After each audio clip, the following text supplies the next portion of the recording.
Bismillahirrahmanirrahim. Assalamualaikum warahmatullahi taala wabarakatuh. Apa khabar murid cikgu? Cikgu harap semuanya sihat dan bersedia untuk mengikuti pelajaran kita pada hari ini. Baiklah, pada hari ini kita akan gunakan bahan daripada buku teks jilid 1 pada muka surat 39. Buku teks jilid 1 muka surat 39 tentang aspek tata bahasa, iaitu kata kerja aktif transitif dan kata kerja pasif. Baiklah, sebagai pengenalan, apakah dia kata kerja aktif transitif dan kata kerja pasif?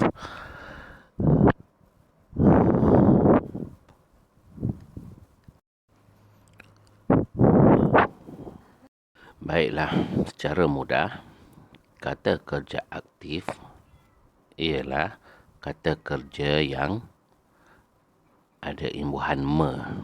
Contoh, memasak. Ada imbuhan me. Selain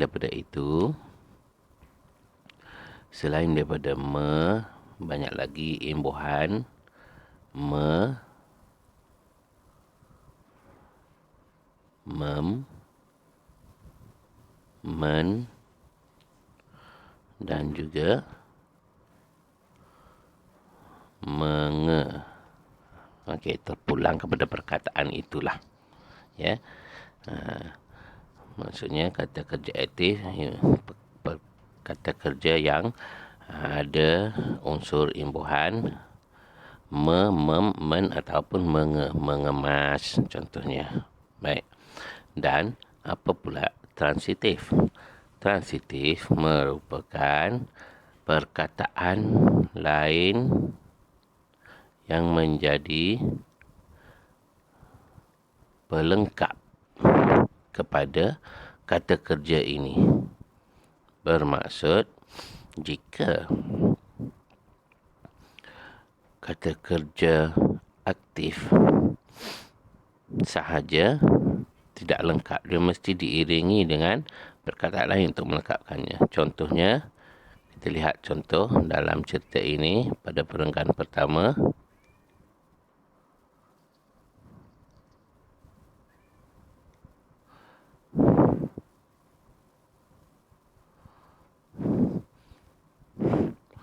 Memasak. Ini kata kerja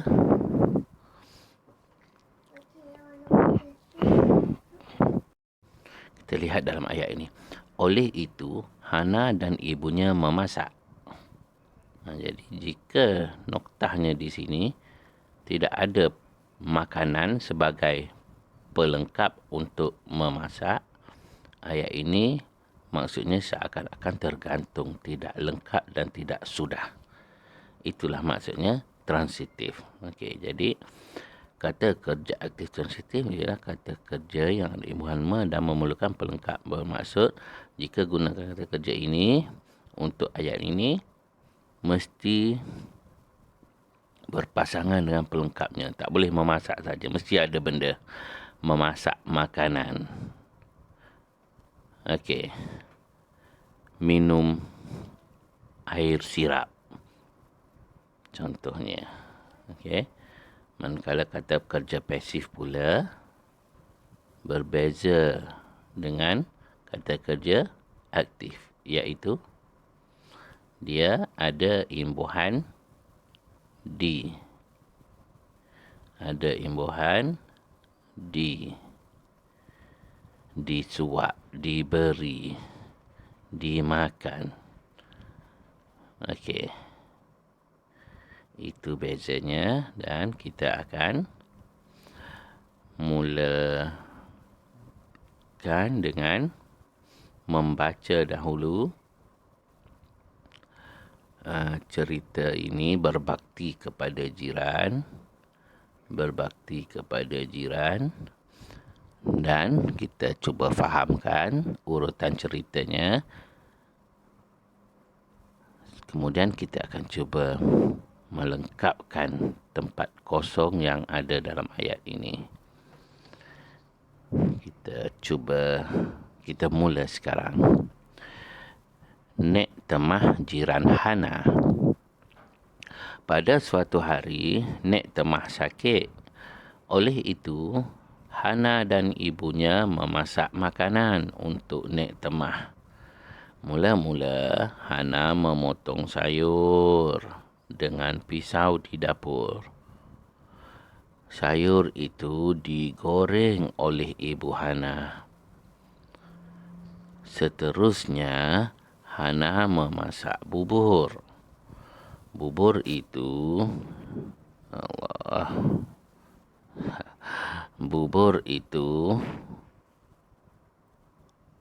disenduk oleh Hana dengan cermatnya.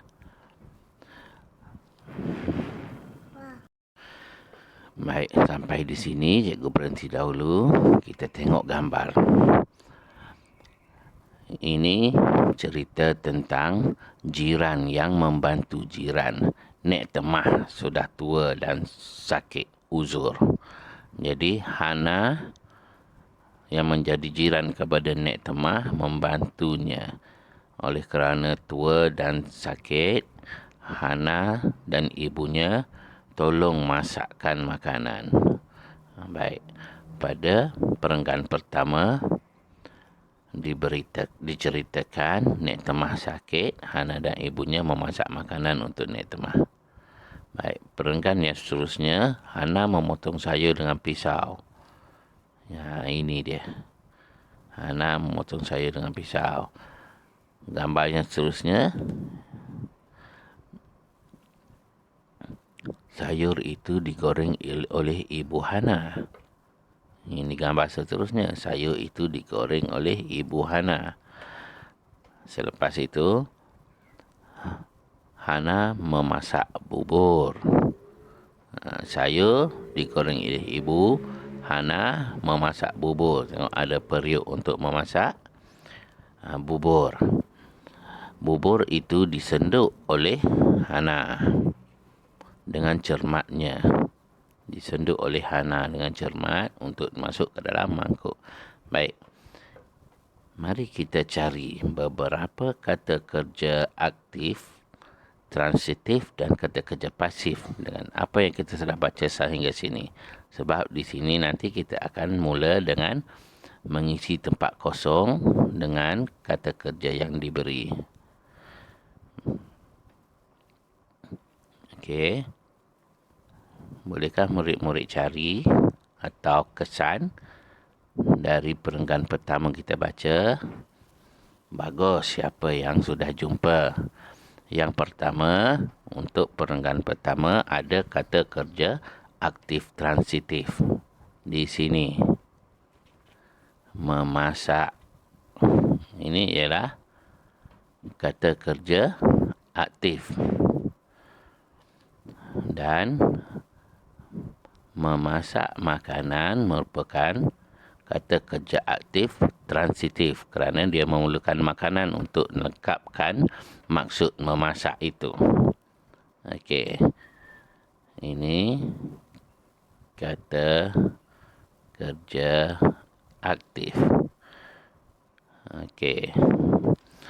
Untuk perenggan kedua, ya, bagus bagi murid-murid yang dapat kesan. Juga kata kerja aktif transitif.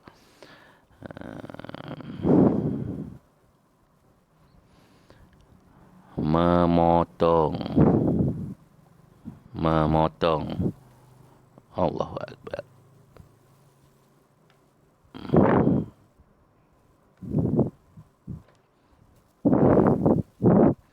La ilaha.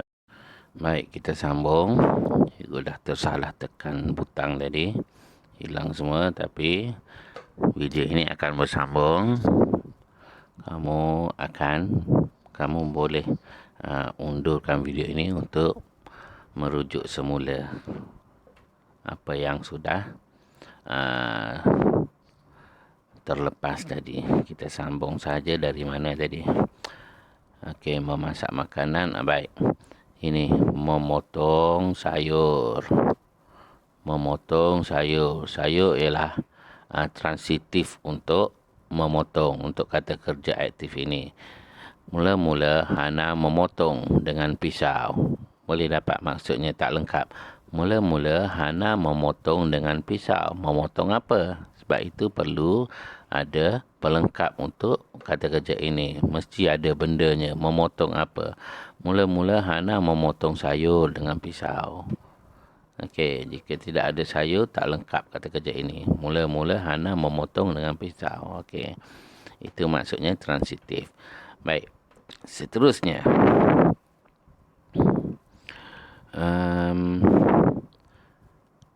Juga untuk perenggan ini ada lagi kata kerja pasif. Kata kerja pasif. Satu kata kerja aktif transitif memotong, satu lagi kata kerja pasif di mana ini yang ada imbuhan di kata kerja pasif. Digoreng oleh Ibu Hana. Digoreng oleh kata kerja pasif. Kata kerja goreng, pasifnya imbuhan di. Digoreng oleh, diberi oleh, diberi kepada, dibuat oleh. Itu maksudnya kata kerja pasif. Baik, kita pergi kepada yang seterusnya. Seterusnya, Hana memasak bubur. Boleh murid-murid kesan? Bagus untuk murid yang dah jumpa ataupun dapat kesan. Ada kata kerja aktif di sini. Ya, iaitu perkataan memasak bubur. Seterusnya Hana memasak. Memasak apa? Memasak bubur. Sebab itulah dia transitif. Mesti ada perkataan yang melengkapkan kata kerja ini, iaitu bubur. Barulah dia jadi tak lengkap memasak bubur. Bubur itu disenduk oleh Hana. Ini lagi satu kata kerja pasif. Ada imbuhan di, disenduk oleh. Baik, sekarang kita akan teruskan cerita ini dan terus melengkapkan dengan kata kerja aktif transitif ataupun kata kerja pasif yang diberi di sini. Urutannya ialah gambar pertama, kedua, ketiga dan keempat. Baik, kita mulakan. Kita sambung dari sini tadi. Selepas itu, bubur itu buat apa kepada Nek Temah? Bubur itu disuap kepada Nek Temah ataupun bubur itu tersenyum kepada Nek Temah? Yang mana? Selepas itu bubur itu disuap kepada Nek Temah atau selepas itu bubur itu tersenyum kepada Nek Temah? Lihat. Bubur dihulur ke mulut Nek Temah. Maksud disuap. Okey, di sini murid akan isikan tempat kosong itu. Ya, cikgu dah teringat satu perkara. Disuap, disenduk, mana lagi satu, digoreng. Semuanya dieja rapat. Sebab apa? Sebab apa? Ini merupakan imbuhan untuk kata kerja. Dia bukan perkataan ini bukan tempat atau arah. Jadi tidak perlu dijarakkan. Mesti dieja rapat. Baik, kita sambung. Selepas itu bubur itu disuap kepada Nek Temah. Nek Temah berasa apa kerana berasa gembira. Silap, sorry. Nek Temah bagaimana kerana berasa gembira? Apabila berasa gembira, Nek Temah tersenyum. Okey. Di sini. Okey. Walaupun terlindung sedikit, murid-murid boleh merujuk kepada perkataan asalnya di sini. Ibu Hana pula buat apa dengan pakaian Nek Temah? Okey, gambar yang seterusnya. Ibu Hana pula buat apa dengan pakaian Nek Temah? Semuanya kata kerja. Cuma aktif dengan pasif. Ibu Hana pula mengemas pakaian Nek Temah atau Ibu Hana pula disusun pakaian Nek Temah. Okey. Bagus. Siapa yang dapat menjawab? Ibu Hana pula mengemas pakaian Nek Temah. Mengemas pakaian Nek Temah. Pakaian itu okey. Mana kita nak letak? Kita tukar warna dulu sikit bagi nampak. Okey, disusun. Pakaian itu disusun dengan rapinya. Pakaian itu disusun dengan rapinya. Di sini kita tulis di sini disusun. Okey. Jika perkataan terlindung, rujuklah perkataan asalnya di sini. Okey. Jadi lengkaplah cerita kita. Murid-murid boleh baca lagi sekali sehingga habis cerita yang sudah dilengkapkan. Baik. Semoga murid boleh membezakan kata kerja aktif dan kata kerja pasif. Apa bezanya? Dan boleh faham kenapa dia transitif. Sebab memerlukan pelengkap untuk kata kerja itu. Okey, dan satu lagi, harap murid-murid dapat mengambil apakah nilai-nilai yang baik dalam cerita ini. Okey, membantu, baik hati dan meringankan beban jiran. Itu semua kita mesti contohi. Baiklah, sehingga berjumpa lagi. Assalamualaikum warahmatullahi taala wabarakatuh.